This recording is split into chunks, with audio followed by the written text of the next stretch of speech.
The pregnant Bobcat's scream cut through the Arizona heat like a blade, stopping Marcus cold as he spotted two tiny kittens dangling helplessly from a rusted car frame on the highway shoulder.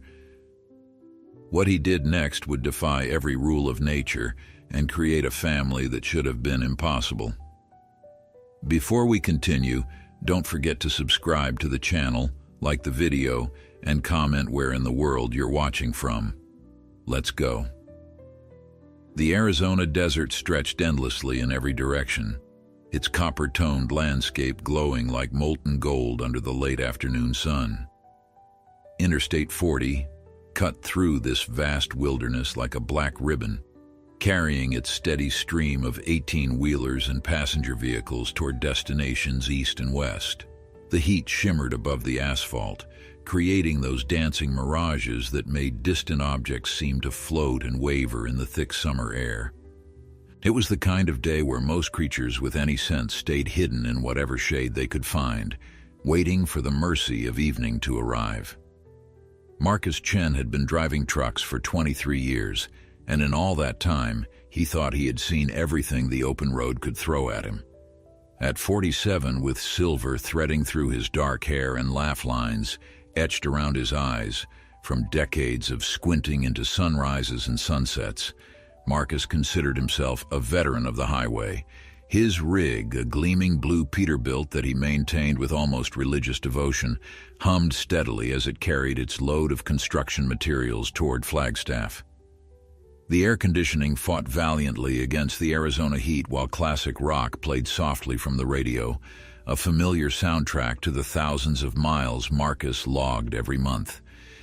He had left Phoenix 3 hours earlier, making good time on a route he knew like the back of his weathered hands. His wife Jennifer was expecting him home in Colorado by the weekend, and their daughter Emma had called that morning, excited about her upcoming high school graduation. Life was good, predictable, the kind of steady routine that Marcus had worked hard to build after years of uncertainty in his younger days. He reached for his thermos of coffee, taking a careful sip while keeping his eyes on the road ahead, when something unusual caught his attention. At first, Marcus thought it was just another piece of debris on the shoulder, the kind of roadside trash that accumulated along America's highways. But as he drew closer, his experienced eyes detected movement. He eased off the accelerator, his hand instinctively moving to the turn signal as he prepared to pull over. What he saw made his breath catch in his throat, and his pulse quicken with a mixture of confusion and growing alarm. Two tiny kittens, barely old enough to have opened their eyes, hung suspended from the undercarriage of an abandoned vehicle on the roadside. The old sedan, its paint faded and windows dusty, sat at an awkward angle on the shoulder, clearly broken down and left behind. But it was what dangled beneath the rear bumper that held Marcus transfixed. The kittens, gray and white with faces scrunched in distress, were caught in what appeared to be some kind of netting or fabric that had snagged on the vehicle's chassis. They twisted and mewed pitifully, their tiny paws reaching for solid ground that remained frustratingly out of reach. Marcus pulled his rig onto the wide shoulder, engaging his hazard lights with practiced efficiency. His mind raced through the implications of what he was seeing. How had these kittens ended up in such a precarious situation? Had they crawled up into the vehicle's undercarriage seeking shelter, only to become trapped when whatever fabric or material they were nestled in caught on the metal? The questions swirled in his head as he grabbed his gloves from the passenger seat and prepared to climb down from the cab. But before Marcus could open his door, movement from the desert scrub on the opposite side of the road froze him in place. A bobcat emerged from behind a cluster of sage and creosote bushes, and even from this distance Marcus could see that she was heavily pregnant. Her spotted coat gleamed in the late afternoon light, but it was her behavior that struck him as extraordinary. The wild cat moved with obvious distress, pacing back and forth at the edge of the road, her attention fixed completely on the abandoned vehicle and the kittens hanging beneath it. The sound that came from the bobcat was unlike anything Marcus had ever heard in his years of crossing this desert landscape. It was a scream, yes, but layered with such raw emotion that it transcended simple animal communication. The cry was maternal, desperate, filled with a kind of anguish that needed no translation across species. The bobcat screamed again, her body tense, her tail lashing back and forth as she calculated the distance across the dangerous river of traffic that separated her from those helpless kittens. Marcus sat frozen in his cab, his hand still on the door handle, as realization slowly dawned. Those were not just any kittens. The timing, the location, the pregnant bobcat's obvious distress, it all pointed to an explanation that seemed almost impossible. But nature, Marcus knew, rarely followed the scripts humans wrote for it. The bobcat paced more frantically now, making small, darting movements toward the road before retreating, her maternal instinct warring with her survival instinct. Traffic continued to flow past Marcus's stopped truck, drivers barely glancing at the scene unfolding on the shoulder. They could not see what Marcus saw, could not hear the desperate cries of the wild mother, could not comprehend the life and death drama playing out in this seemingly ordinary stretch of Arizona highway. The sun continued its descent toward the western horizon, painting the sky in shades of orange and crimson, as if nature itself was bearing witness to this extraordinary moment. Marcus Chen, truck driver, father, husband, and now unexpected witness to something remarkable, made a decision. He had no idea if what he was about to do was wise, legal, or even possible. But something in that bobcat scream, something in the sight of those helpless kittens called to a place deeper than logic or reason.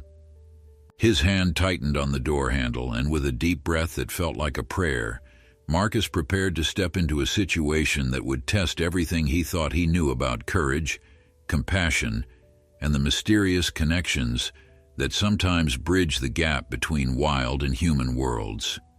The heat hit Marcus like a physical wall as he stepped down from his air-conditioned cab. The late afternoon sun had turned the asphalt into something that radiated warmth in visible waves, and he could feel the temperature difference even through the thick soles of his work boots.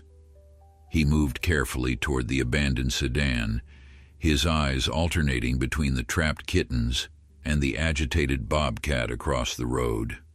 The wild mother had fallen silent now, watching his approach with eyes that gleamed with intelligence and fear in equal measure. Marcus had grown up in rural Montana, where encounters with wildlife were not uncommon. His grandfather had taught him to respect wild animals, to understand that they operated on instincts honed by millions of years of evolution. A cornered or desperate wild animal, especially a protective mother, could be incredibly dangerous despite its size. The bobcat watching him now probably weighed only 25 to 30 pounds, but those pounds were all muscle, teeth, and claws designed by nature for survival. If she decided he was a threat to her offspring, pregnant or not, she would not hesitate to attack. The kittens mewed louder as Marcus approached, their tiny voices carrying a note of distress that tugged at something primal in his chest. Up close, he could see the situation more clearly now. The kittens, identical gray tabbies with white paws and chests, were tangled in what appeared to be an old towel or piece of fabric that had been wedged up into the undercarriage of the abandoned sedan. Perhaps someone had placed it there as bedding for a pregnant cat, or maybe the mother cat herself had dragged it up there seeking a safe place to birth her litter. However it had happened, the fabric had caught on a jagged piece of the exhaust system, and the two kittens now hung suspended about 2 feet off the ground, the material supporting them like a crude hammock. Marcus knelt carefully on the hot asphalt, assessing the situation from every angle. The kittens could not have been more than a week or two old, their eyes barely open, their ears still folded flat against their small heads. They were completely helpless, dependent on their mother for everything from warmth to food to protection. Without intervention, they would not survive more than a few hours in this Arizona heat. and the approaching evening would bring its own dangers in the form of coyotes, hawks, and other predators that prowled the desert darkness. But it was the bobcat's reaction to his presence that truly amazed Marcus. Instead of fleeing or attacking, the wild mother seemed to understand that he was trying to help. She had stopped her frantic pacing and now stood motionless at the edge of the road, her body tense but her aggression held in check by something that looked almost like hope. Marcus had never seen a wild animal behave this way, and it reinforced his growing conviction that he was witnessing something extraordinary, a moment where desperation had overridden every natural instinct for self-preservation. Moving slowly to avoid startling either the kittens or their watching mother, Marcus reached into his pocket for the multi-tool he always carried. The Swiss Army knife had been a gift from Jennifer on their 10th anniversary, and it had proven its worth countless times during his years on the road. He selected the smallest blade, knowing he would need to cut through the fabric carefully to avoid injuring the kittens. Their tiny bodies twisted and squirmed in the tangled material, making the task even more delicate.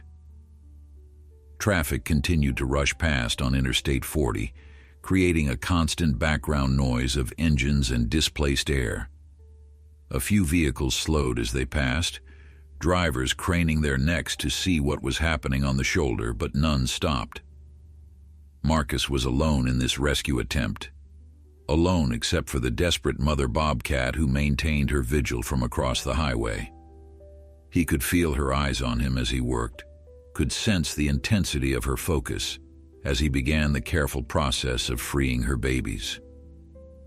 The first cut into the fabric released some of the tension, and one kitten immediately began to slide lower in the makeshift sling. Marcus caught it with his free hand, feeling the tiny creature's racing heartbeat against his palm. The kitten was surprisingly light, all fragile bones and soft fur, its eyes squinting up at him with that unfocused gaze of the very young. He could feel its body temperature warmer than he expected, and realized with a start that the kittens had probably been hanging here for at least an hour, slowly cooking in the reflected heat from the asphalt and the metal of the abandoned vehicle. With the first kitten secured safely in one hand, Marcus continued working on the fabric with the other. The material was old and sun-damaged, making it easier to cut, but also more unpredictable in how it would tear. He made another careful incision, and the second kitten tumbled free into his waiting hand. Now he held both tiny lives, one in each palm, their combined weight barely registering despite their desperate situation. They mewed continuously, their mouths opening wide to reveal pink tongues and the beginnings of tiny teeth. The question now was what to do with them. Marcus stood slowly, cradling the kittens against his chest, and turned to look at the bobcat. She had moved closer during his rescue efforts, now standing just at the very edge of the highway shoulder, her body coiled with tension like a spring ready to release. The setting sun caught her spotted coat, making her seem to glow with an inner fire.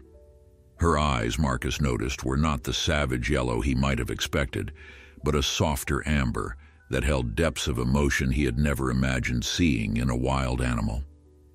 For a long moment, human and wild cat regarded each other across the distance that separated them. Marcus could see the bobcat's sides heaving with her breathing, could see the slight distension of her pregnant belly, could sense the war being fought within her between fear and desperate need. These kittens in his hands, he realized with growing certainty, were not actually her biological offspring. They were domestic cat kittens, probably born to a stray or feral mother who had sought shelter in the abandoned vehicle. But somehow, in ways Marcus could not begin to understand, this pregnant bobcat had taken an interest in their fate. The mystery deepened, becoming more complex with each passing second, as Marcus stood there in the Arizona heat holding two helpless kittens while their unlikely protector watched and waited.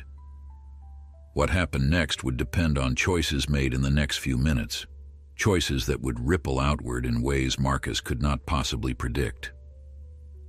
The desert held its breath around them, waiting to see how this strange encounter between species would resolve itself.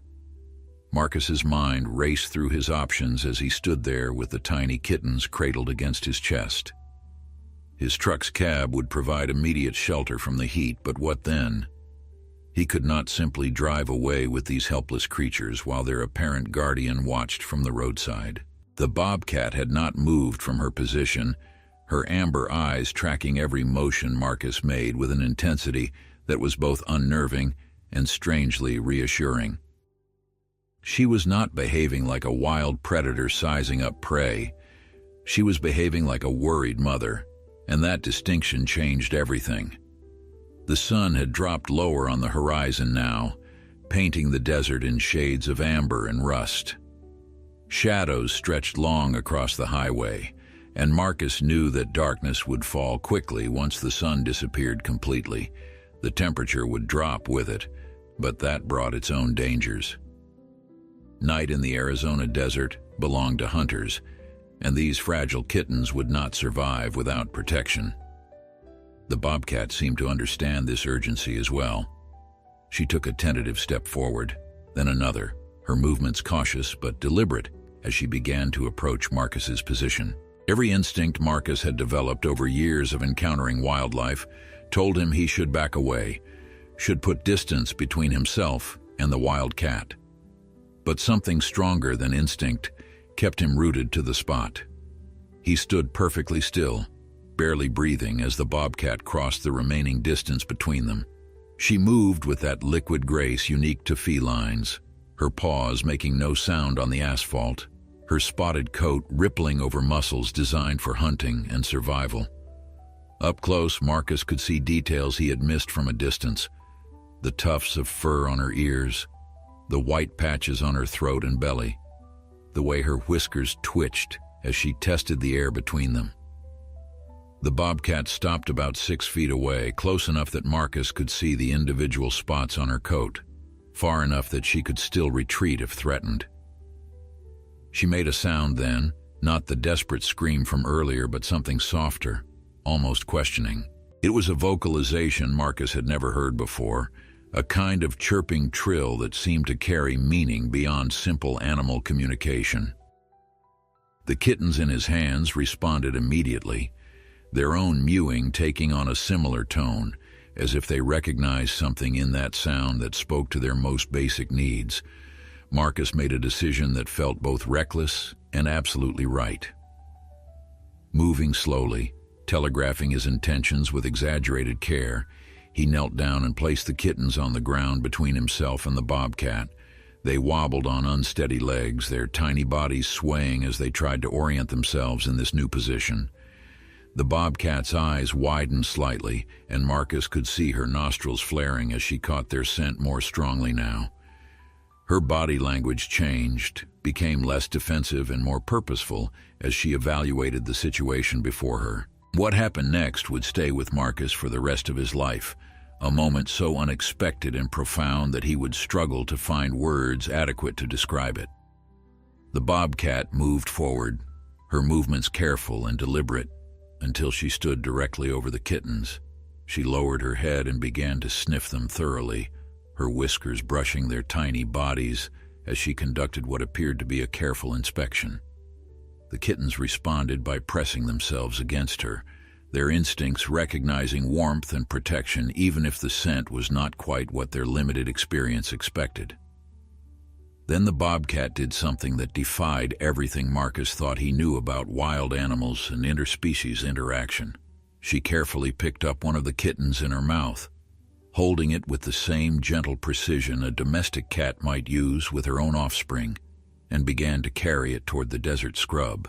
Marcus watched in amazement as she disappeared into the brush with her tiny burden, only to return moments later for the second kitten. She repeated the process with equal care, and then both kittens were gone, vanished into the desert with their unlikely protector. Marcus stood alone on the highway shoulder, his heart pounding, his mind trying to process what he had just witnessed. Had he done the right thing? Would those domestic kittens survive in the wild with a bobcat as their guardian? The questions tumbled over each other without easy answers.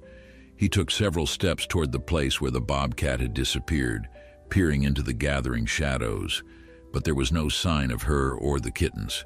The desert had swallowed them completely, as if the entire encounter had been some kind of fever dream brought on by too many hours on the road. But as Marcus turned to head back to his truck, movement caught his eye. The bobcat had emerged once more from the scrub, but this time she stopped at the very edge of the desert, fully visible in the fading light.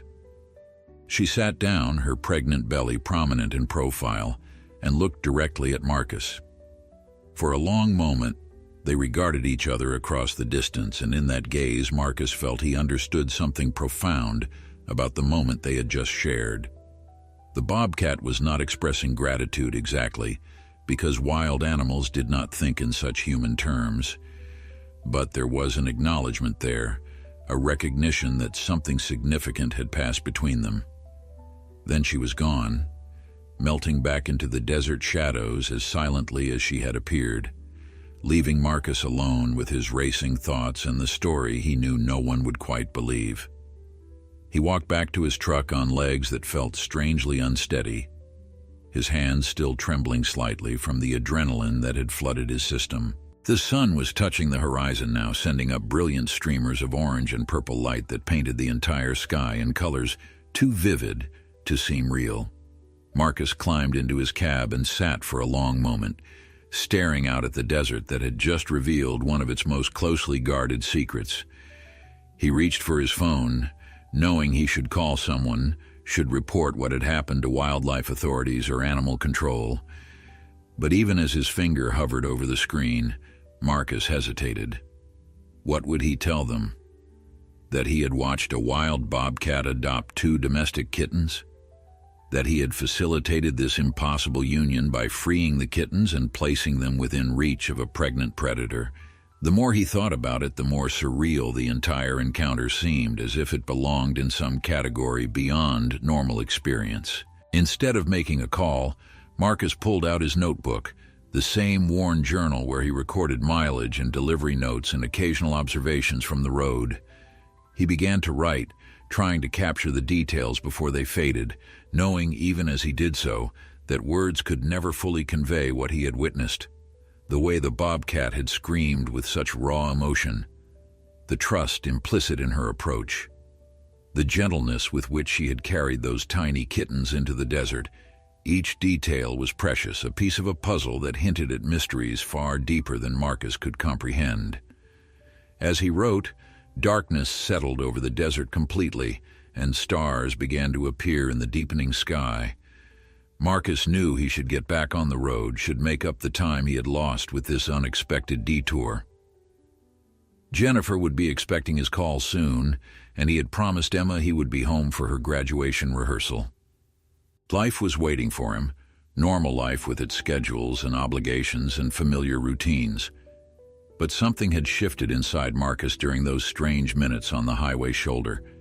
He had touched something wild and incomprehensible, had been granted a glimpse into a world that operated on rules and relationships far more complex than humans usually acknowledged. Marcus finally started his truck and pulled back onto Interstate 40, but his mind remained fixed on what had transpired. The highway stretched before him in the darkness, his headlights cutting through the night as other vehicles passed in the opposite direction, their own stories unfolding in parallel to his.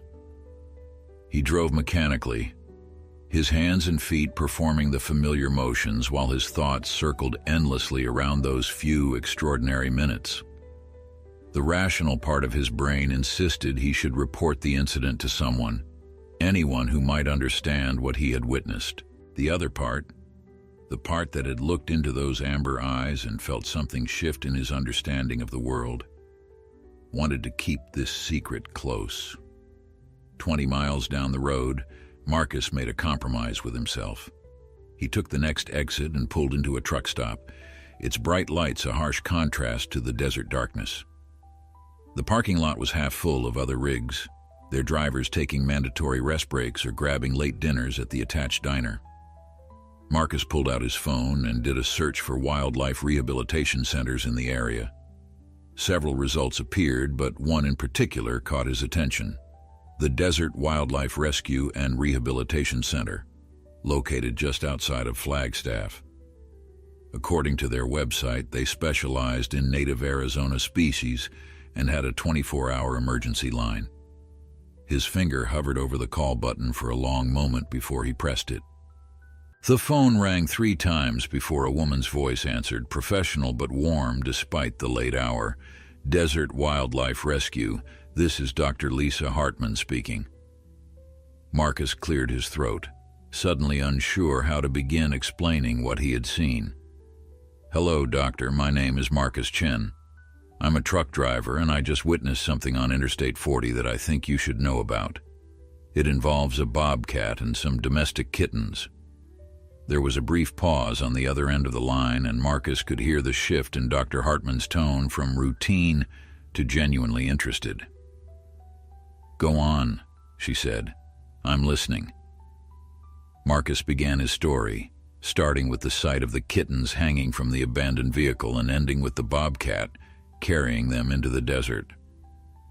He tried to stick to the facts, resisting the urge to embellish or interpret what he had seen. As he spoke, he was acutely aware of how improbable it all sounded, how easily someone might dismiss his account as the confused observations of a tired driver. But Dr. Hartman did not dismiss him. Instead, she asked detailed questions about the location, the time, the bobcat's appearance and behavior, and the condition of the kittens. Her questions were precise, the inquiries of someone trained to extract useful information from witness accounts. When Marcus mentioned the bobcat's pregnant state and the particular way she had screamed, he heard Dr. Hartman draw in a sharp breath. Mr. Chen, she said slowly, I need you to tell me exactly where this happened. Can you give me mile markers, landmarks, anything that would help us locate this area? Marcus provided the information, his photographic memory for routes serving him well. He described the abandoned sedan, the distinctive rock formations visible from the road, the exits before and after the location. Dr. Hartman took notes and Marcus could hear the scratch of her pen against paper through the phone. When he finished, there was another pause, longer this time, as if the doctor was carefully considering her next words. Mr. Chen, what you've described is extremely unusual. Bobcats are typically solitary animals, and while they have strong maternal instincts, they don't usually extend those instincts to other species, especially not potential prey species like domestic cats. I know, Marcus said quietly. That's why I'm calling. I keep trying to convince myself I misunderstood what I saw, but I know what happened. That bobcat wanted those kittens. She was desperate to get to them. And when I gave her the chance, she took them like they were her own. Dr. Hartman was silent for a moment, and when she spoke again, her voice carried a note of excitement mixed with concern. There have been documented cases of cross-species adoption in captivity, and occasionally in the wild, usually when an animal has lost its own offspring and encounters young of another species at the right hormonal moment. But those cases are rare, and I've never personally seen one involving a wild bobcat and domestic kittens. So what happens now? Marcus asked. Should I have tried to keep the kittens? Did I do the wrong thing by letting her take them? The question that had been gnawing at him finally found voice, and he held his breath waiting for her answer. Dr. Hartman sighed softly. Mr. Chen, you were in an impossible situation. If you had kept the kittens, they would have needed immediate care and bottle feeding, and even then their survival wouldn't be guaranteed. They were too young to be away from their mother. As for the bobcat taking them, well, that's complicated. Those kittens probably won't survive in the wild, even with her protection. They're not adapted for it. But there's something else you should know. Marcus felt his chest tighten. What? There's a bobcat we've been monitoring in that area for the past few months. We tagged her last winter when we treated her for an injury. Her name, at least the name we gave her, is Sage. She's notable because this isn't her first pregnancy, but she's lost every previous litter. We're not sure why. It could be genetic factors, nutritional deficiencies, or just bad luck. She's due to give birth within the next week or two, and we've been keeping an eye on her den site through remote cameras. The information hit Marcus like a physical blow. The pregnant bobcat he had encountered was not just any wild animal. She was a mother who had experienced loss, whose body was preparing to give birth even as her previous attempts at motherhood had ended in tragedy. Suddenly, her desperate behavior made a different kind of sense. She had not been trying to hunt those kittens. She had been trying to save them, or perhaps to save herself from the anticipated pain of another loss. "Do you think she'll harm them?" Marcus asked, his voice barely above a whisper. Dr. Hartman took her time answering. "Honestly, I don't know. Bobcat maternal instincts are strong, but they're also specific. Those kittens don't smell right, don't sound exactly right. And as they grow, the differences will become more apparent. But if Sage is in the right hormonal state, if her body is already producing the neurochemicals associated with motherhood, she might accept them, at least temporarily. The real question is what happens when her own kittens are born, assuming this pregnancy is successful. Will she be able to care for two species at once? Will she reject one group in favor of the other? There are too many variables to predict." Marcus rubbed his eyes, exhaustion and emotional overwhelm finally catching up with him. "So what do? We monitor the situation," Dr. Hartman said firmly.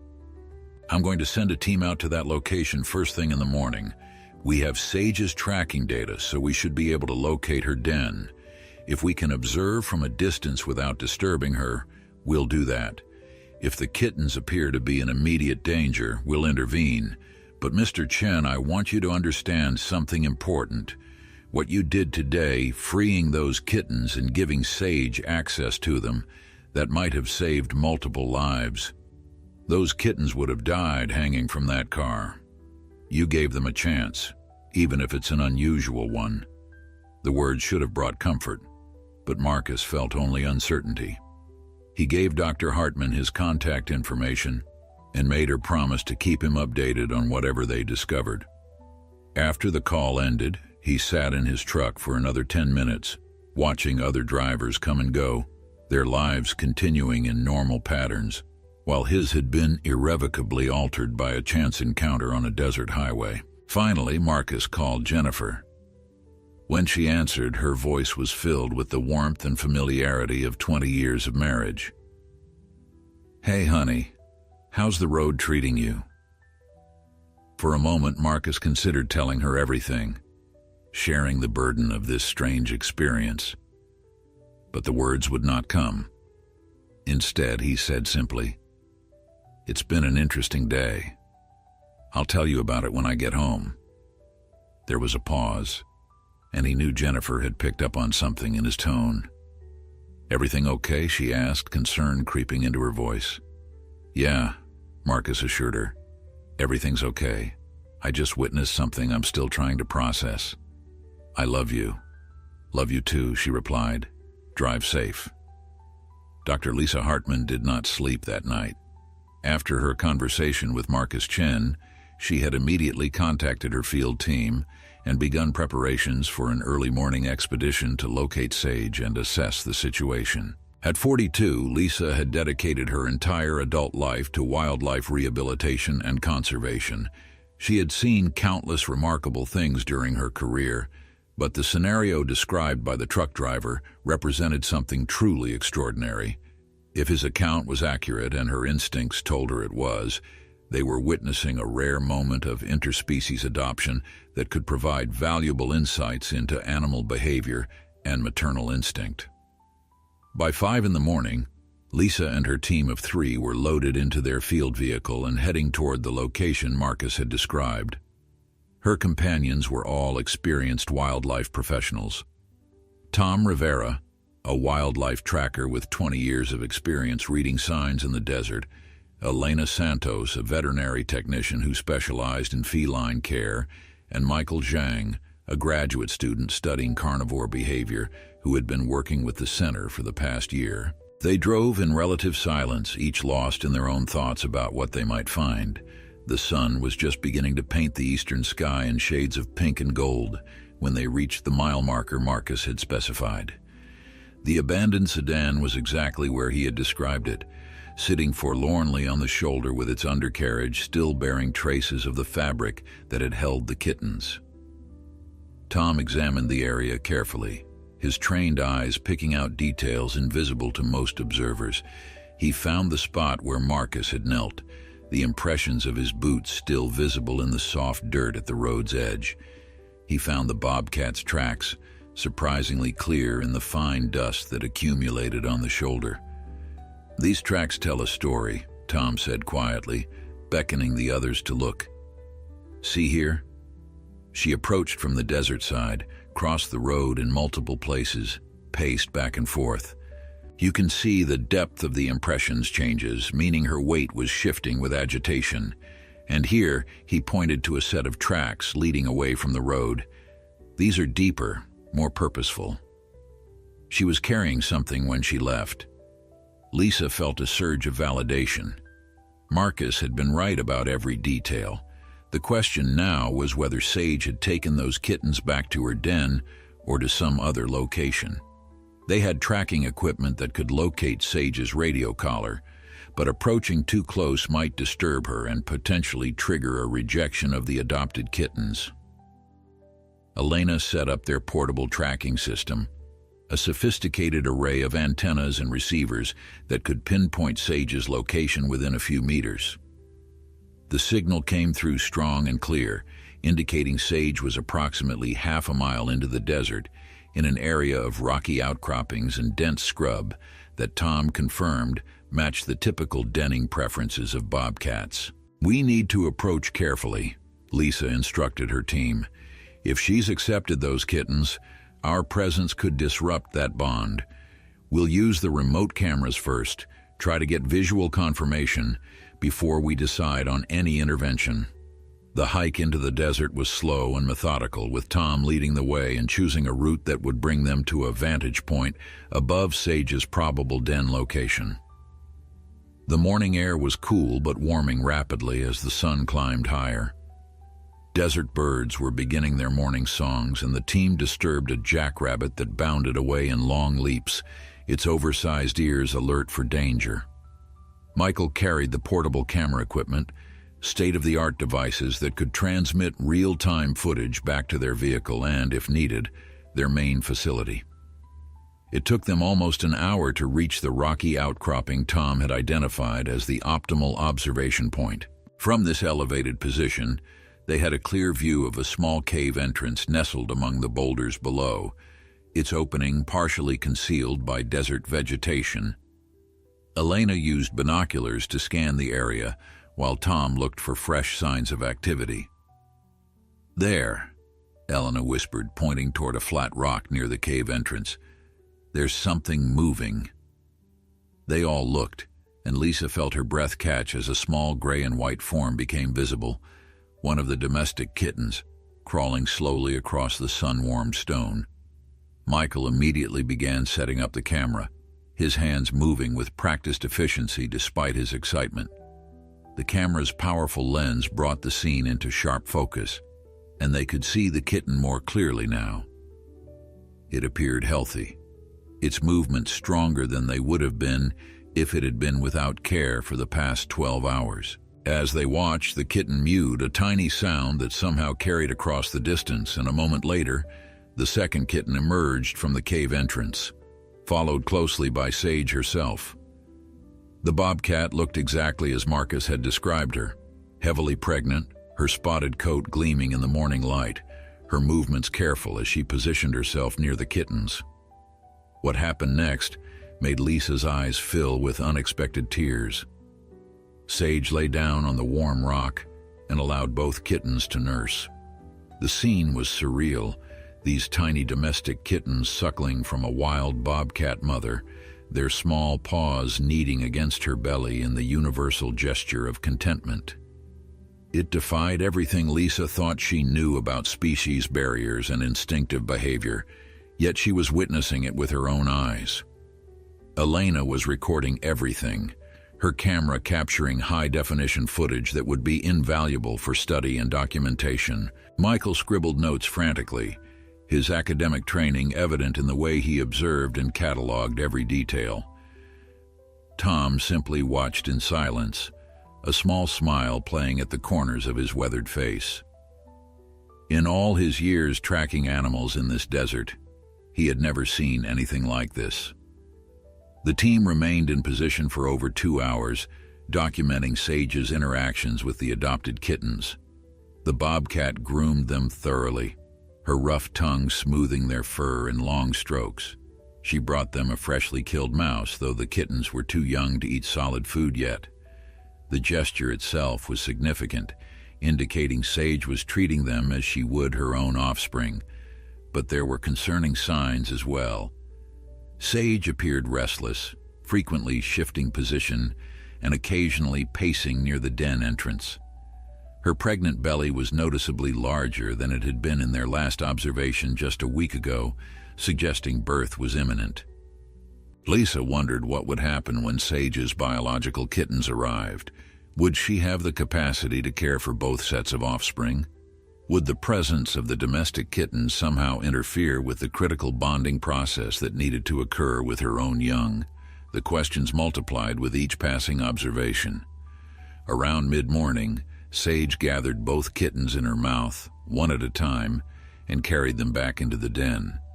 The team took this as their cue to withdraw, knowing they had gathered enough initial data and not wanting to stress the already complicated situation further.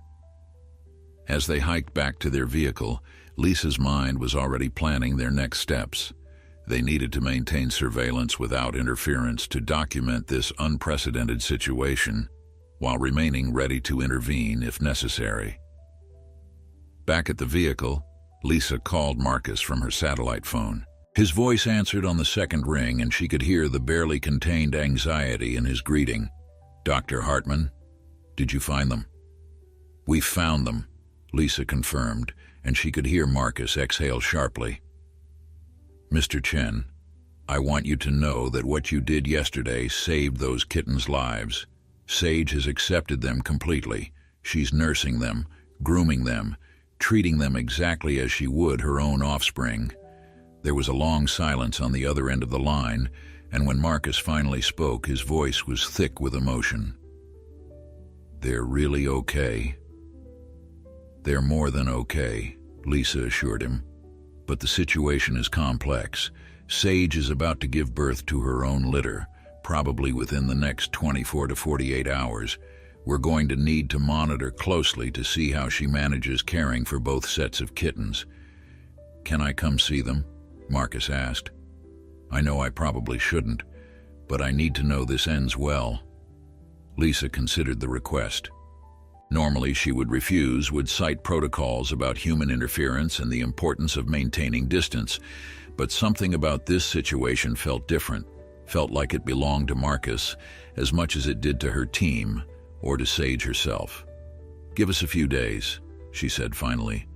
"Let's see how the birth goes, and whether Sage continues to accept the domestic kittens afterward.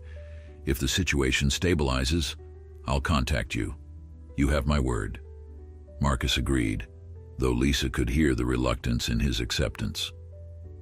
After the call ended, she gathered her team to review their footage and plan their surveillance strategy. The next 36 hours were tense for everyone involved. Lisa and her team set up a rotation system, ensuring that someone was always monitoring the remote cameras they had positioned near Sage's den. The footage revealed a Bobcat mother preparing for birth in the most unusual circumstances imaginable. Sage moved the domestic kittens repeatedly, carrying them from one section of the den to another as if trying to arrange her space for the imminent arrival. Her restlessness increased as time passed, and experienced observers could see the signs of approaching labor in her behavior and body language. Marcus had continued his route to Colorado, making his delivery and spending time with his family, but his mind remained in that Arizona desert. He checked his phone obsessively, waiting for updates from Dr. Hartman. Jennifer noticed his distraction immediately, as she always did after 2 decades of reading his moods and silences. Over dinner on his second night home, she finally pressed him for the full story. Marcus found himself describing the encounter in detail, watching his wife's expressions shift from skepticism to wonder as he laid out everything that had happened.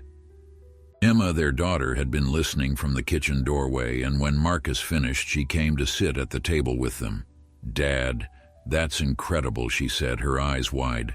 "Do you think the kittens will survive?" "That's the question, isn't it?" Marcus replied.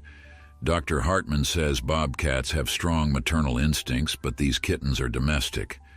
They're not built for wildlife." Jennifer reached across the table and took Marcus's hand. "You did the right thing," she said firmly. "Those kittens would have died for certain hanging from that car. At least now they have a chance, no matter how unusual." Back in Arizona, that chance was about to be tested in ways no one could have predicted. On the evening of the second day after the rescue, Sage went into labor. The remote cameras captured the entire process with clinical clarity, though watching it was anything but clinical for Lisa and her team. Sage had moved the domestic kittens to a corner of the den, positioned them carefully on a bed of soft vegetation she had gathered, and then retreated to the deepest part of the cave to give birth. The process took several hours, during which the domestic kittens remained surprisingly quiet, as if they sensed the importance of what was happening. When dawn broke on the third day, Sage had given birth to 3 bobcat kittens of her own. The tiny wild cats were perfect in every way, spotted and vigorous, their mewling cries captured by the sensitive microphones. Lisa felt tears of relief streaming down her face as she watched Sage clean her newborns with practiced thoroughness.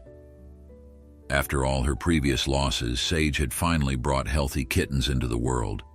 But the real test was just beginning.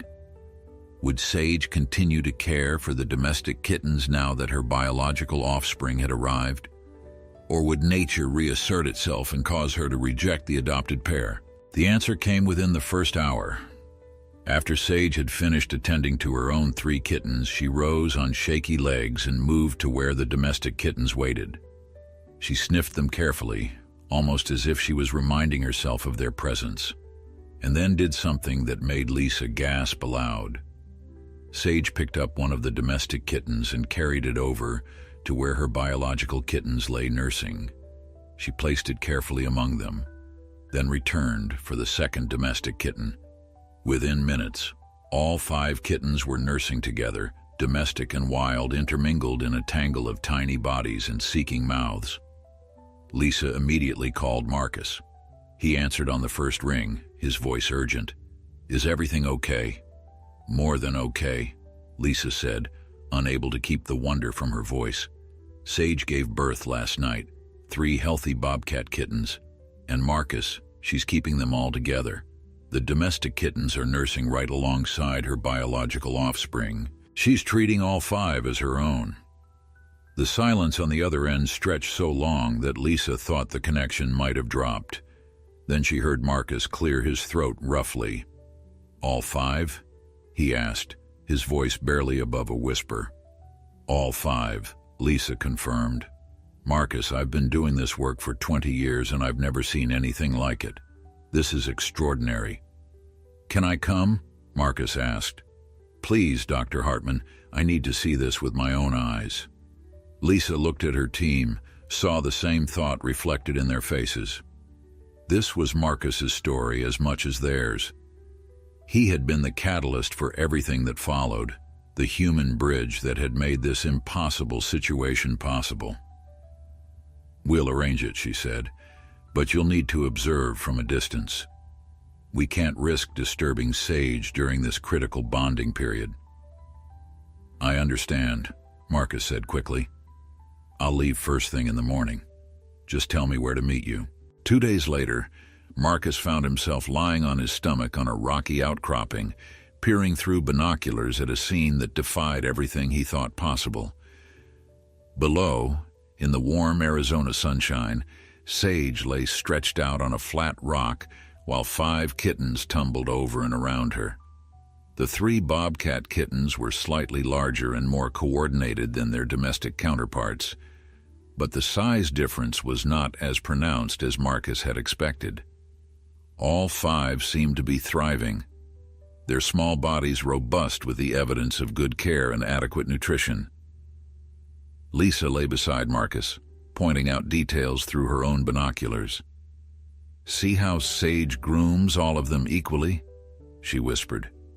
"She makes no distinction between biological and adopted offspring. And watch the kittens themselves. The domestic ones are learning behaviors from their wild siblings. That little gray one just tried to stalk a butterfly. He's mimicking what he sees the Bobcat kittens doing."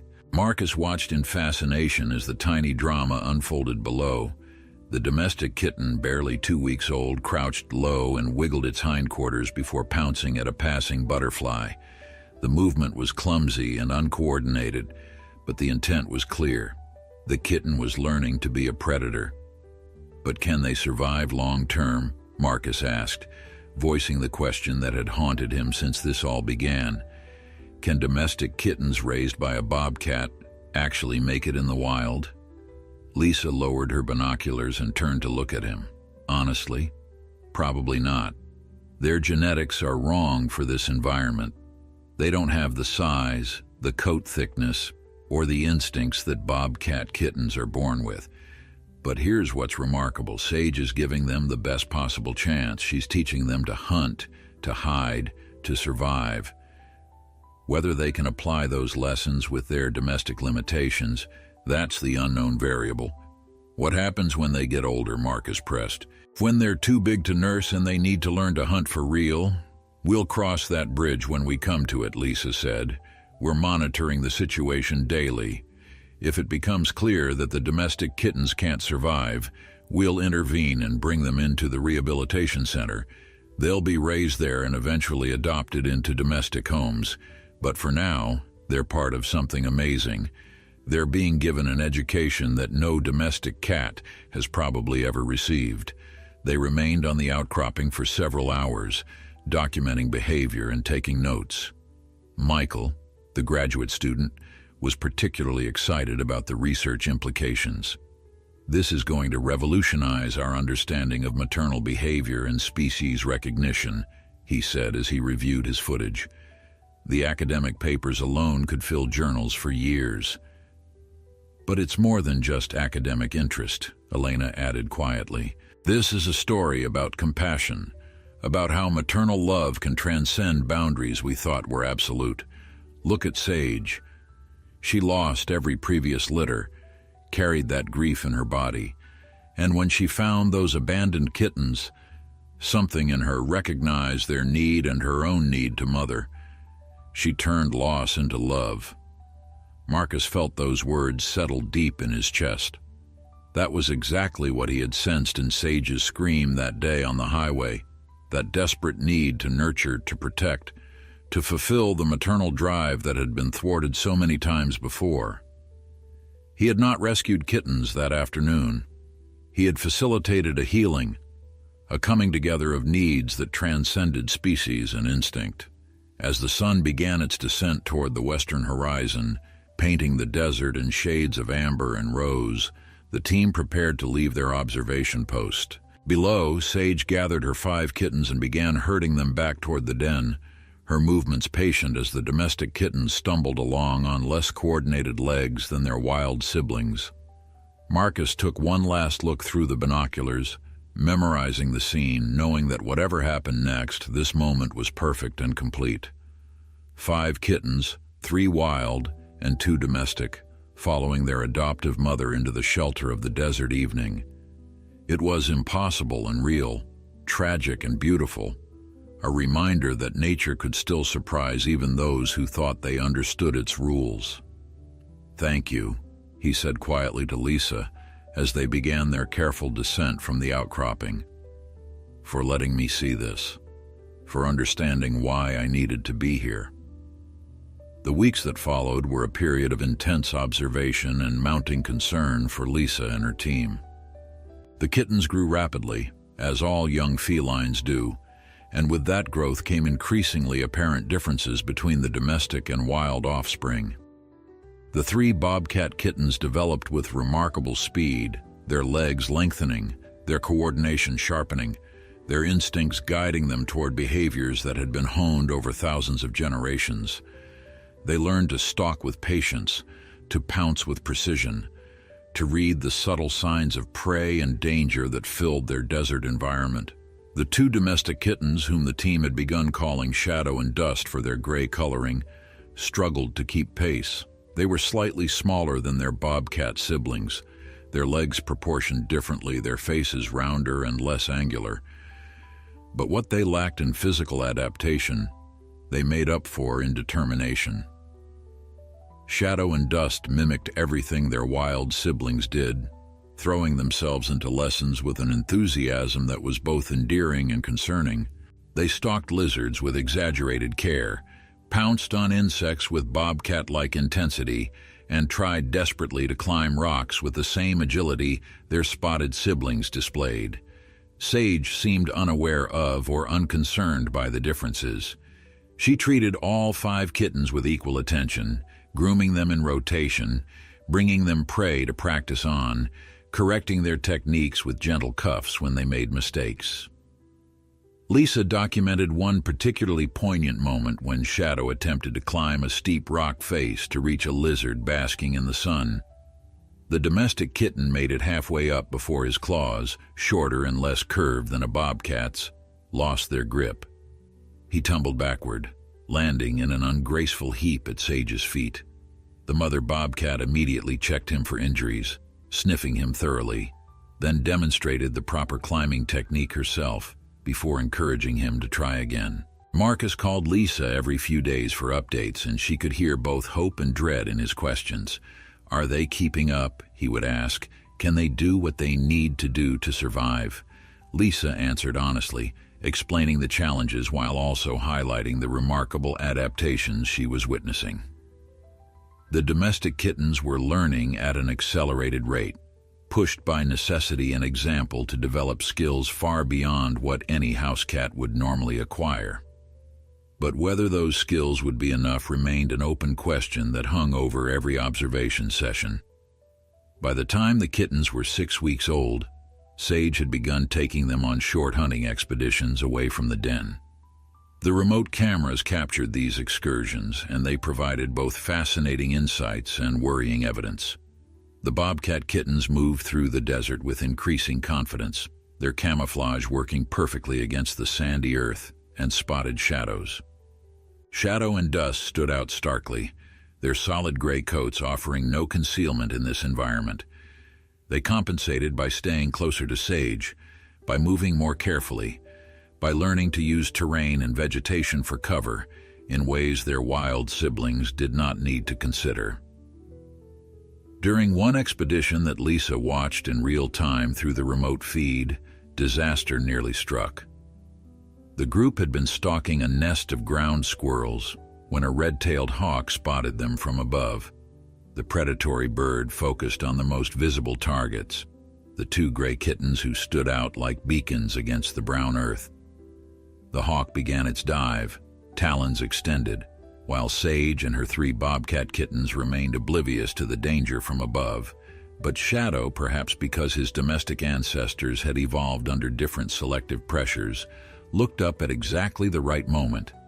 His yowl of alarm brought Sage spinning around just as the hawk committed to its strike. What happened next occurred too quickly for the human eye to fully process. Sage launched herself upward with explosive force, meeting the hawk in midair with claws extended. The collision was brief and violent, ending with the hawk veering away with damaged feathers while Sage landed in a protective stance over all 5 kittens. She herded them quickly into a nearby crevice, then stood guard until the hawk disappeared over the horizon. When they emerged 20 minutes later, Sage checked each kitten thoroughly, lingering longest over Shadow and Dust, as if understanding that they were the most vulnerable to aerial predators. That evening, Lisa called Marcus to tell him about the incident. "Do you see what this means?" she asked, her voice tight with emotion. "Those domestic kittens are actually contributing to the group's survival." Shadow's alarm saved them all. Marcus was quiet for a long moment. "But that hawk won't be the only predator that targets them specifically," he said finally. "Their coloring makes them stand out. Every hunting bird in the area will see them as easy prey." "You're right," Lisa admitted, "and that's why I need to prepare you for what might have to happen. If the domestic kittens become too much of a liability, if they start attracting predators that threaten the entire group, we'll need to intervene.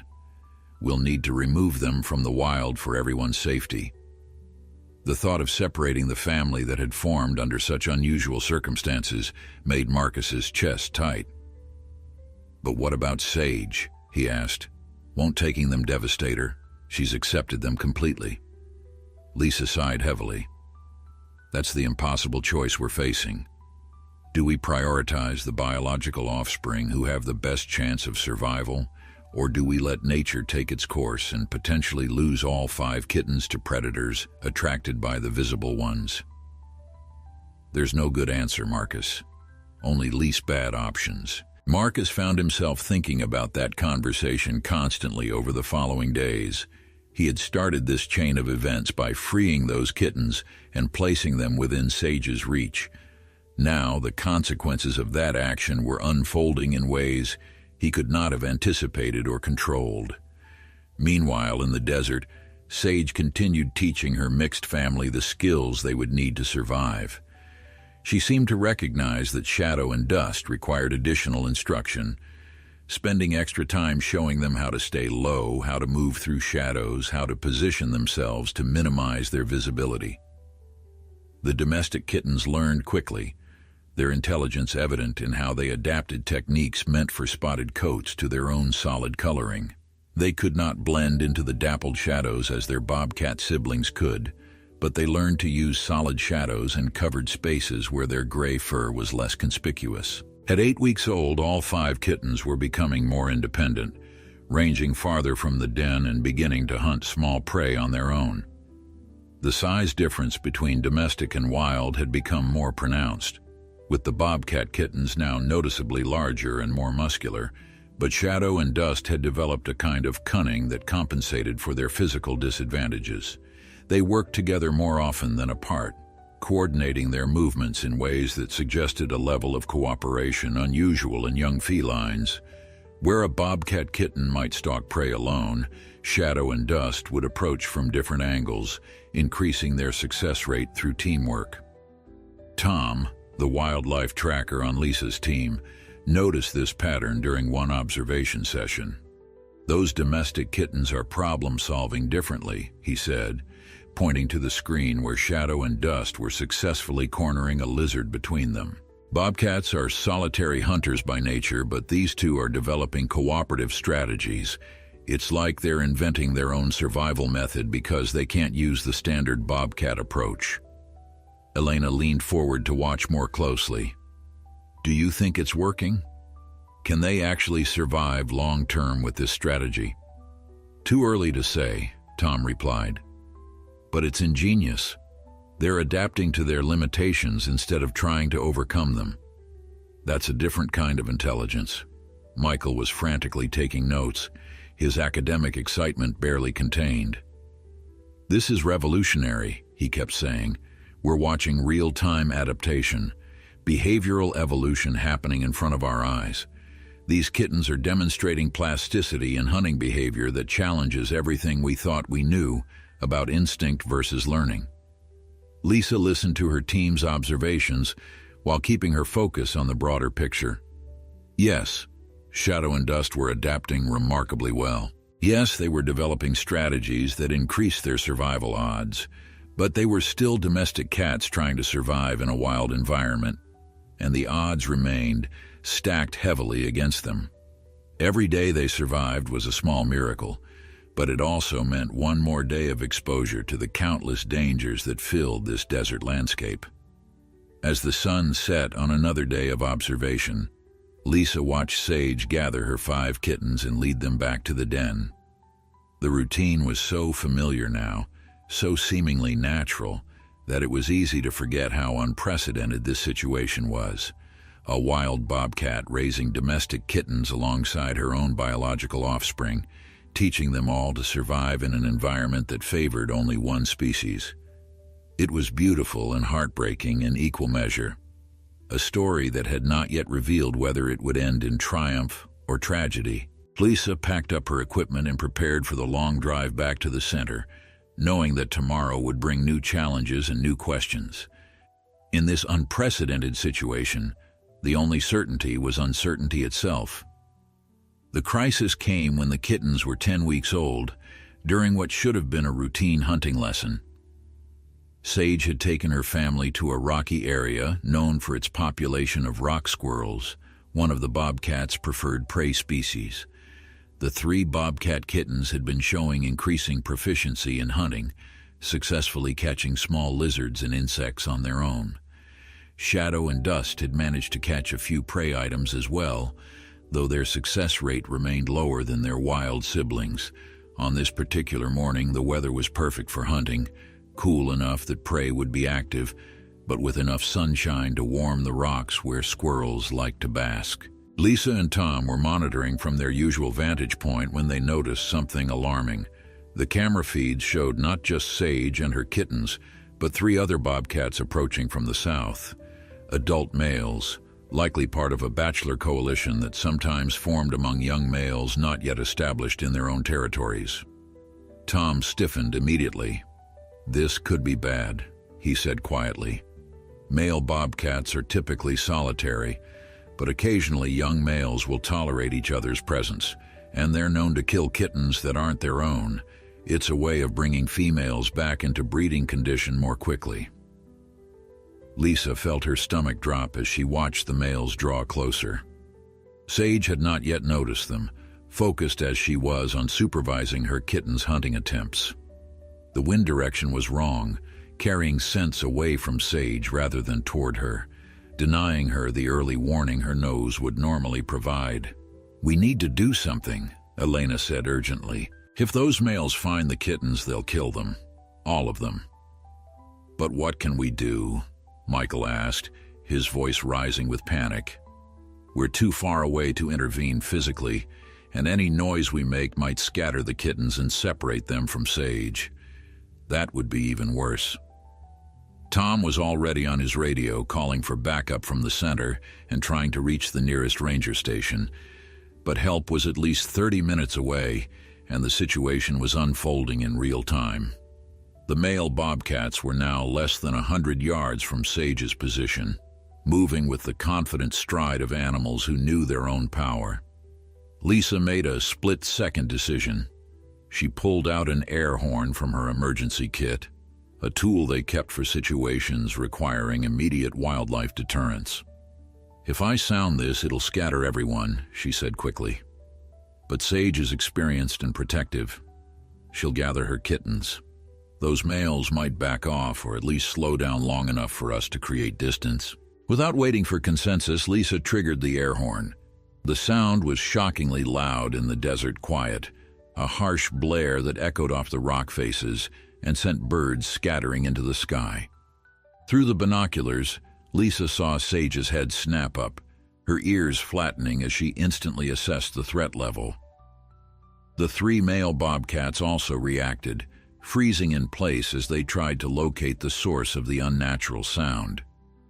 But it was what happened next that nobody expected. Instead of fleeing with her kittens as Lisa had hoped, Sage made a different calculation. She positioned herself between her family and the approaching males, her body language shifting from nurturing mother to protective warrior in an instant. The kittens, responding to some signal invisible to human observers, scattered into the surrounding rocks, seeking cover exactly as they had been taught. All except Dust, one of the domestic kittens, who froze in place, his gray coat stark against the sandy ground, his inexperience with true danger leaving him paralyzed with fear. Sage saw him immediately, and in that moment faced an impossible choice: maintain her defensive position against the approaching males, or break formation to retrieve her most vulnerable offspring. She chose the latter, darting out to grab Dust by the scruff and drag him toward cover. But the movement caught the attention of the lead male, a large bobcat with a scarred face that spoke of many territorial battles. He changed direction, moving with sudden explosive speed towards Sage and the kitten she was trying to save. Tom swore under his breath as they watched the confrontation unfold. Sage dropped Dust and wheeled to face the male, her snarl visible even from their distant vantage point. She was at a severe disadvantage, still recovering from pregnancy and childbirth, protecting 5 kittens instead of focusing solely on her own defense. The male outweighed her by at least 10 pounds, all of it fighting muscle and experience. What happened in the next 60 seconds would be burned into Lisa's memory forever. Sage fought with the ferocity of a mother defending her young, all claws and teeth and desperate courage. She landed several solid hits on the male, drawing blood from his face and shoulder.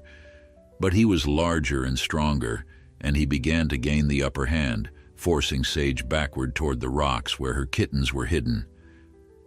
Just when it seemed the confrontation would end badly, Shadow emerged from cover. The small gray domestic kitten launched himself at the male bobcat's back leg, sinking his tiny teeth into the larger animal's haunch with surprising determination. The attack was more shocking than harmful, but it provided the distraction Sage needed. She used the moment to land a devastating strike across the male's face, her claws raking his eyes and nose. The male yowled in pain and anger, shaking Shadow off with a violent twist of his body. The small kitten flew through the air and landed hard against a rock, lying still where he fell. But the other 2 male bobcats, witnesses to the violence and apparently having second thoughts about confronting such a fiercely protective mother, had begun to retreat. The injured male, blood streaming from his face, made one more feinting move toward Sage before deciding the fight was not worth the cost. He turned and loped away, following his companions back toward the southern part of their range. The silence that followed was deafening. Sage stood panting, her sides heaving, blood matting her fur from several wounds. She immediately moved to check on Shadow, who lay motionless where he had landed. Lisa and her team were already scrambling down from their observation point, abandoning protocol in the face of emergency. By the time they reached the scene 5 minutes later, Sage had gathered 4 of her 5 kittens. But Shadow remained where he had fallen, and from the awkward angle of his small body, Lisa feared the worst. Sage stood over the injured kitten, making soft, chirping sounds, trying to encourage him to rise. But Shadow did not respond. Lisa approached slowly, speaking softly to Sage, trying to project calm and helpful intent. Sage watched her with wary eyes, but did not attack or retreat. Years of experience told Lisa that Sage understood, on some level, that they were there to help. Elena moved forward with medical supplies, her movements slow and non-threatening.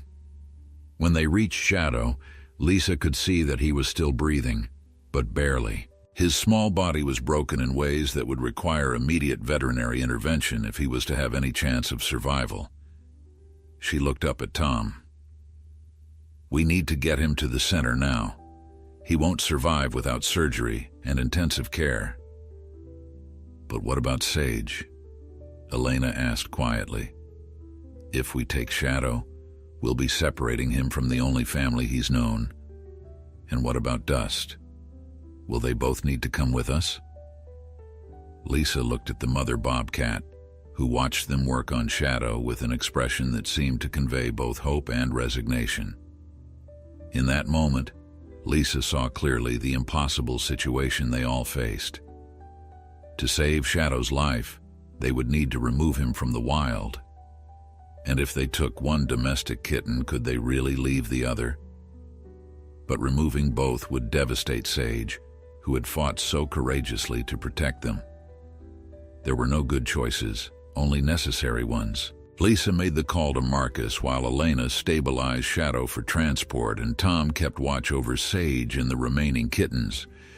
Marcus answered on the first ring, and Lisa could hear the highway noise in the background. He was back on the road, back to his life of endless miles and delivery schedules, but his voice immediately sharpened with concern when he heard her tone. "There's been an incident," Lisa said without preamble. "Male bobcats attacked the group. Sage fought them off, but Shadow is badly injured.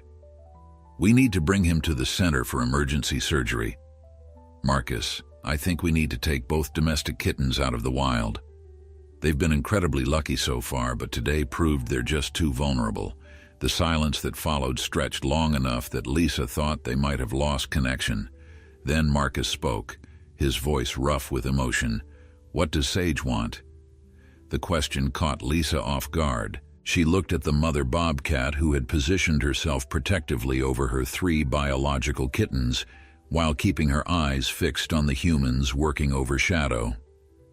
"What does she want?" Lisa repeated. "Marcus, she's a wild animal. She doesn't think in terms of wants and needs the way we do. But I think she understands that Shadow needs help she can't provide. She's not trying to stop us." Marcus was quiet for another moment. "I'm turning around," he said finally. "I'm about 4 hours from Flagstaff. I want to be there when you make the final decision about Dust." Lisa started to protest, to say it was not necessary, but Marcus cut her off. "Those kittens are alive because of a choice I made on that highway. If we're going to take them away from the mother who's protected them all this time, I need to be there. I owe Sage that much." Lisa found she could not argue with his logic. "We'll wait for you," she said. "Shadow needs immediate surgery, but we can delay the decision about Dust until you arrive." The surgery on Shadow took 3 hours and required the combined expertise of Lisa and 2 other veterinarians at the center. The small kitten had sustained internal injuries, a fractured leg, and significant trauma to his spine. As Lisa worked, her hands moving with practiced precision, she found herself marveling at the courage this tiny domestic cat had shown. He had attacked an animal many times his size to protect the mother who had adopted him.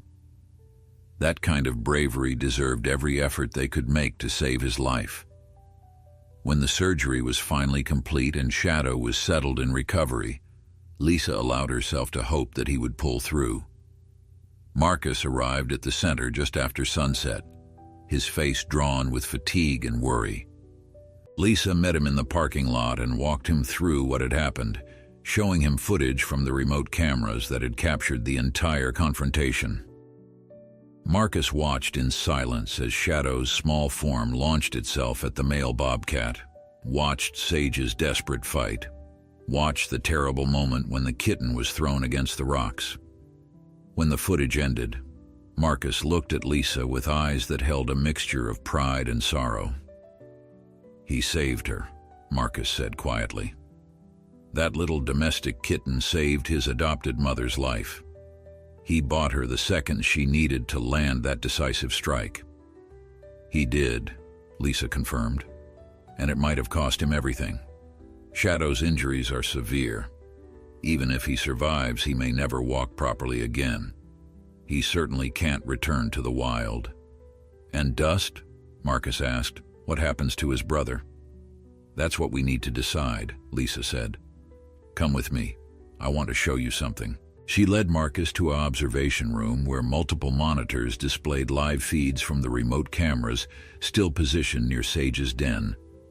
On the screens, they could see Sage with her 4 remaining kittens, her 3 biological offspring, and Dust, the sole surviving domestic kitten. The group was settling in for the night, the kittens nursing while Sage cleaned their fur with methodical care. Marcus watched the screens for a long time, his expression unreadable. "Dust looks healthy," he observed. "He's keeping up with the others." "He is," Lisa agreed. "And unlike Shadow, he's been lucky enough to avoid serious injury so far. But Marcus, the reality is that every day he stays in the wild is a day he's exposed to dangers he's not equipped to handle. Today's attack could have ended with all the kittens dead. Sage fought magnificently, but she can't protect them from every threat. The next time might not end as well. So you think we should take him now? While we have the chance, Marcus asked. Lisa sat down heavily in one of the observation chairs. I think we need to consider what's best for everyone involved. Shadow needs his brother for emotional support during recovery.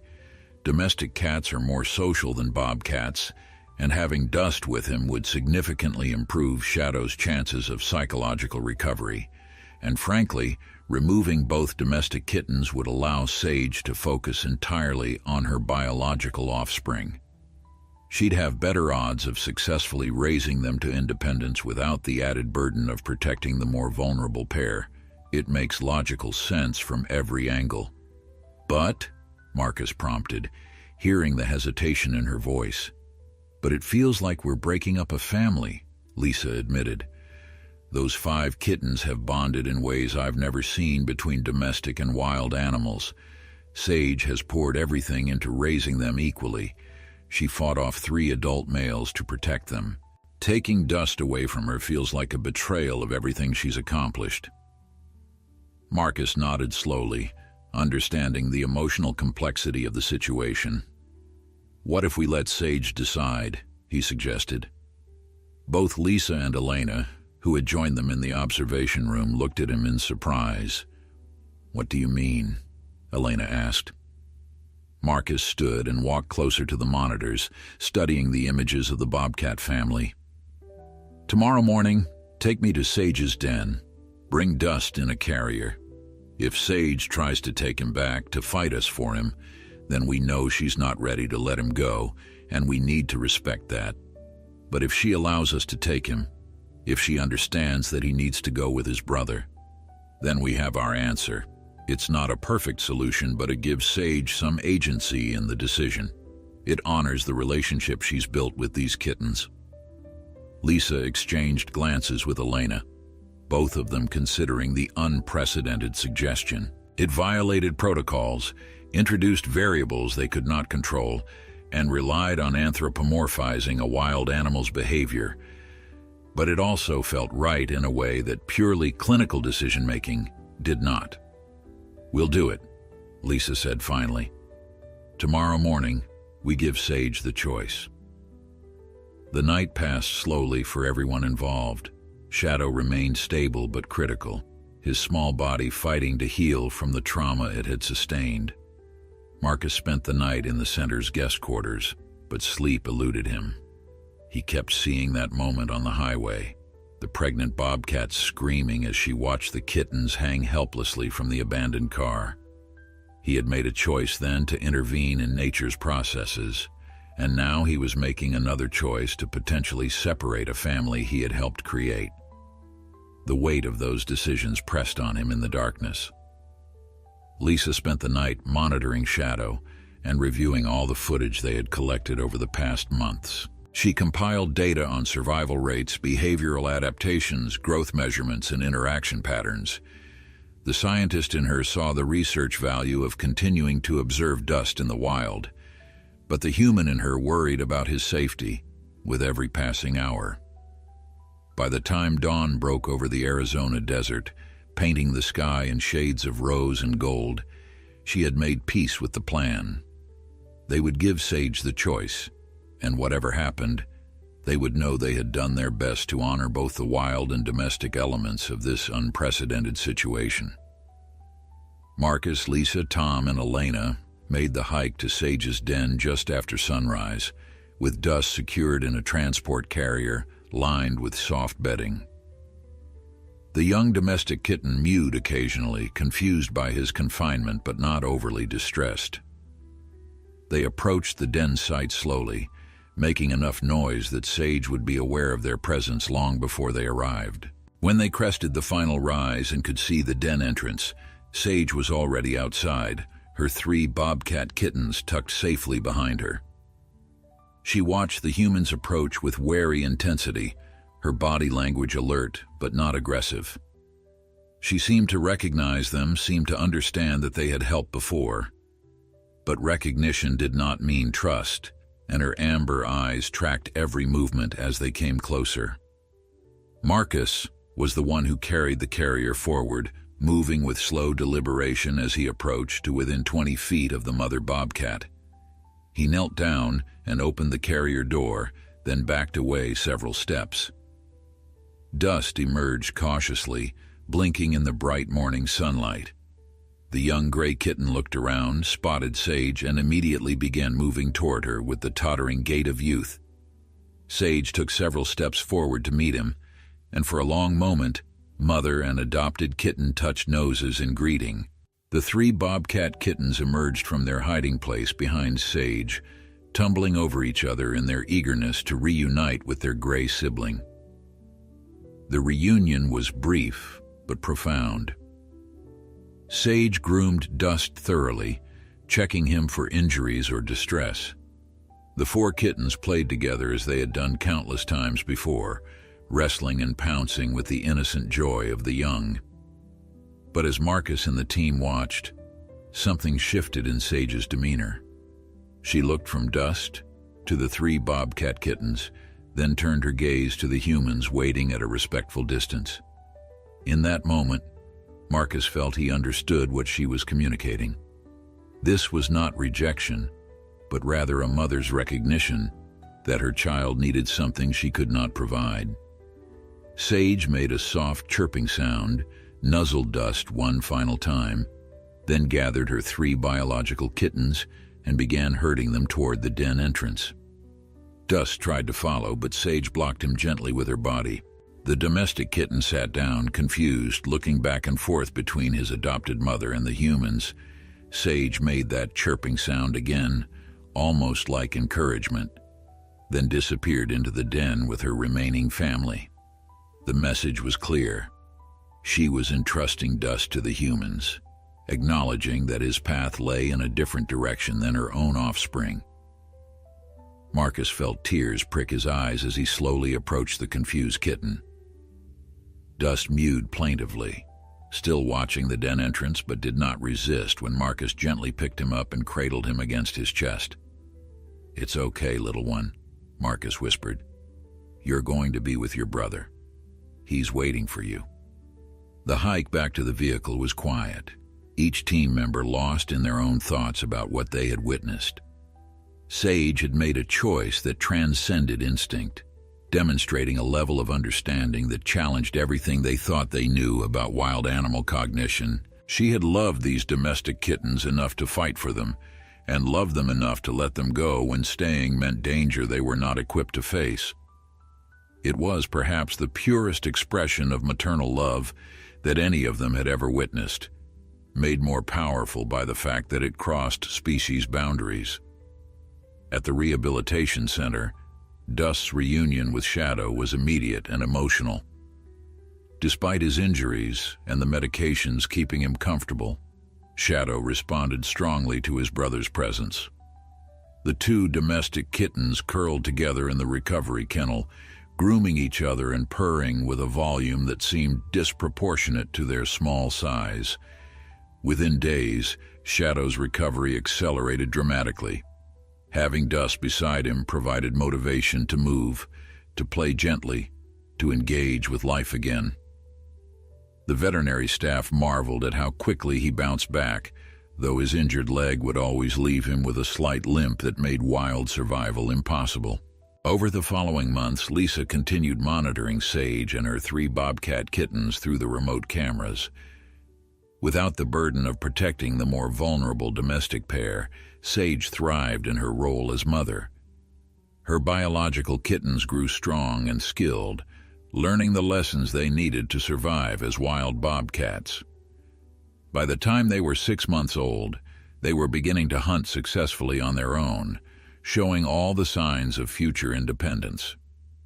Sage herself had regained her full strength, her coat gleaming with health, her movements confident and powerful. She had finally achieved what had eluded her through multiple previous pregnancies. She had successfully raised a litter to near independence. Shadow and Dust, meanwhile, were adopted together by a family in Flagstaff who had followed their story through local news coverage. The family had 2 young children and a large house with an enclosed outdoor area where the 2 Gray brothers could safely experience the outdoors they had known so briefly in their youth. Marcus visited them several times over the following year, always bringing updates about Sage and her wild family. He would watch Shadow and Dust playing in their safe domestic environment, noting how they still exhibited some of the hunting behaviors they had learned from their Bobcat mother, and he would feel a complex mixture of emotions about the path his choice had set them on. A year after that fateful day on Interstate 40, Marcus drove that same route again. This time he deliberately slowed at the exact spot where he had first seen the kittens hanging from the abandoned car. The sedan was long gone, towed away by authorities, but Marcus still remembered exactly where it had been. He pulled onto the shoulder and stepped out of his truck, looking toward the desert scrub where Sage had first appeared. The landscape looked unchanged, eternal, as if human dramas played out against it, without leaving permanent marks. But Marcus knew better. He thought about Sage, who had lost so many litters before finding the courage to accept 2 orphaned domestic kittens and protect them as fiercely as her own blood. He thought about Shadow and Dust, who had learned to hunt and survive under the tutelage of a wild mother before finding safety in a domestic home. He thought about the impossible choices that had been made, the moments when compassion and pragmatism had battled for supremacy, the times when following his heart had led to outcomes nobody could have predicted. A movement in the desert caught his eye. A bobcat too far away to identify but moving with the confident grace of the species, appeared briefly before vanishing into the landscape. Marcus could not know if it was Sage or one of her now independent offspring or an entirely different animal, but he chose to believe it was her, thriving in the wild where she belonged, carrying within her the memory of an impossible family and the strength that came from having loved beyond the boundaries of species and instinct. Marcus climbed back into his truck and pulled onto the highway, the desert stretching endlessly in all directions. Somewhere behind him, wild and domestic lives continued in their separate spheres, forever changed by a chance encounter and the choices that followed. It was not a perfect ending, Marcus reflected, but it was an honest one. He had learned that sometimes the most compassionate action required making impossible choices, and that nature held more mysteries and possibilities than human understanding could fully encompass. The pregnant bobcat's scream that day had called him to action, and in answering that call, he had helped write a story that would challenge assumptions about maternal love, species boundaries, and the unexpected connections that could form when desperation and compassion met on a lonely desert highway. The road ahead was long, as it always was, but Marcus drove with a sense of peace he had not felt before that extraordinary encounter. Some stories did not have neat endings, but they had meaning nonetheless. In helping Sage and her impossible family, Marcus had discovered something profound about the nature of love itself, that it could transcend programming and instinct, that it could bridge gaps thought uncrossable, and that sometimes the greatest gift was knowing when to intervene and when to step back and let life unfold according to its own mysterious wisdom.